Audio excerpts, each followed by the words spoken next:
This video is the result of a student's question.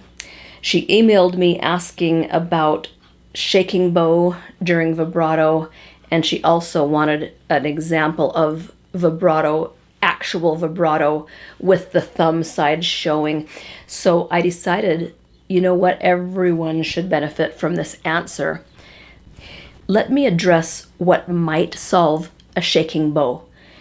If you're doing a long whole note and you're trying to do, say, 16 oscillations on a slow bow, some people complain that their bow shakes and they can't keep it under control.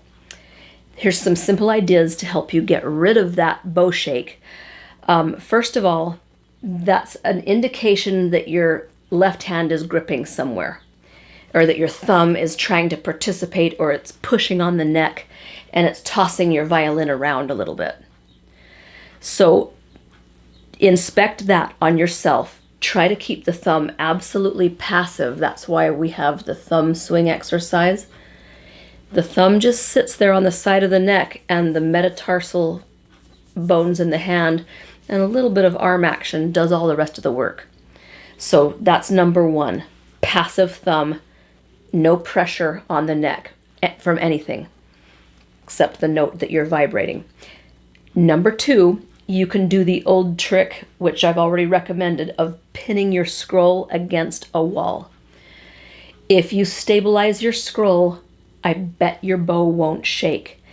And that gives you valuable information. It tells you that your left hand is shaking the violin. You need to figure out how to relax a little bit more, get your fingers into alignment, get your thumb to stop trying to participate, do mini whooshes to make sure that your finger motion is going parallel to the string, not in some funky diagonal sideways direction.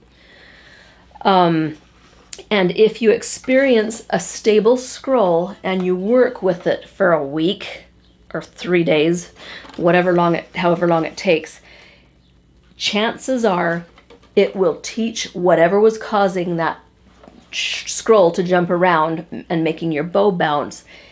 It'll correct that, especially if you're being super aware, and that might be the end of your bow shaking problems. If that doesn't work, you might try this idea.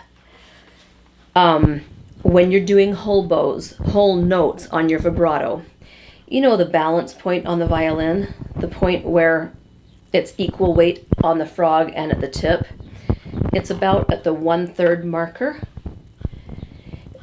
If you go below the balance point, then when you do your next down bow, it can have a propensity to bounce because of the mechanics on the bow.